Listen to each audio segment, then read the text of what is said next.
So for today's Thriller Thursday, we're following a college student whose entire family dies while they're on vacation, and he may be next on the list. So stick around and see what it's all about.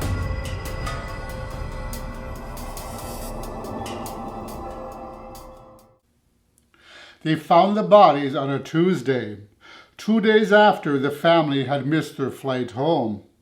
6 days after all texts and social media had gone dark.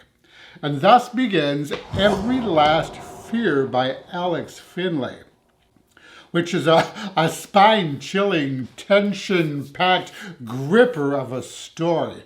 So the book follows college student Matt Pine, who returns to his dorm room after a night of partying, only to be greeted by Agent Sarah Keller of the FBI. And she informs him that his mother, Olivia, his father, Evan, his 17-year-old sister, Maggie, and his 6-year-old little brother, Tommy, who were supposedly vacationing in Tulum, Mexico, were all found dead in their hotel room. It was initially believed that the cause of death was a gas leak. Now, this is not the first time that the Pine family has been in the headlines. Matt's older brother, Danny, is serving a life sentence in prison for having murdered his girlfriend, Charlotte, the night after a high school party. So the crime became really well known after it was featured in a viral Netflix documentary entitled A Violent Nature.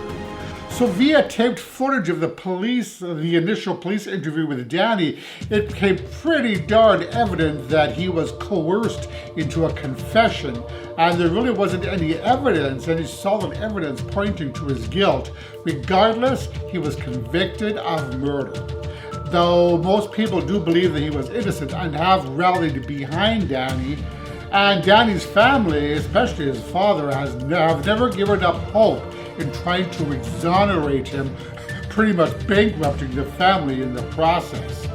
Now, Matt, however, isn't quite so sure about Danny's innocence, Matt has been harboring a secret about that night that he has never told anyone.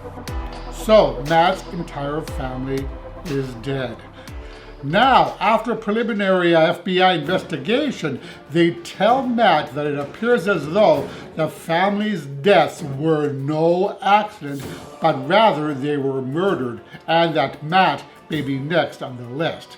So now Matt has to figure out what happened to his family, and he has to do so without getting killed in the process. So in this way, we have kind of a cat and mouse scenario at play here. Now, adding to the intrigue, we subsequently learn as the story unfolds that Matt's family was actually in Mexico following a lead surrounding Danny's case. So the question is, was the family's murder connected to Charlotte's murder, or were they killed for an entirely different reason? Now, what's interesting about this book is that it's told from several different points of view. So we get Matt's point of view and Agent Keller's point of view at this side of things in the present day. But the story is also told from the point of view of Maggie, the sister, 17-year-old sister, Evan, the father, and the mother, Olivia. Their sections were entitled Before and recounted the events leading up to and including their stay in Mexico. So I have to say that these pages were especially heart-wrenching to read, knowing the fate that awaits the family. But they really lend an especially intriguing element, or I should say elements, of sympathy, empathy, and heartache to the narrative. And I really enjoyed getting to know each of them. I thought that each of their narratives were also essential to the plotline and were key in telling the story, even though it did break my heart to fall in love with these family members. But it's through their eyes that we learn about the events of the night of Charlotte's murder. We also learn about a mysterious video that may or may not have been a lead, and which may or may not have been a trap. Additionally, we learn about all the different people involved in the night of Charlotte's death and involved with Danny's sentencing. And through their eyes, we're exposed to liars, cheats, serial killers, murderers, cover-ups, cartels, misinformation, and much, much more. Now, you know, I'm not always a fan of multiple points of view. It's not every author can really pull it off. Many of them pull it off quite poorly. But Finlay, however, does an outstanding job and manages to blend all the different narratives and backstories smoothly and seamlessly. I loved how the author zigzags from before and after to fit all the pieces of the story together. There are also plenty of red herrings to keep the reader guessing, and several instances where my mouth just dropped open in shock. But the story itself hurtles along at breakneck speed, never giving you really the opportunity to catch your breath, with each scene ratcheting up the tension page by nerve-wracking page. You know, really the suspense is pretty much unrelenting almost to the very end of the story. But it was the extremely well-developed characters that made this an addictive read for me. Not only were the Pine family and their story utterly compelling, but there's quite a cast of colorful secondary characters as well, especially in Matt's circle of college friends.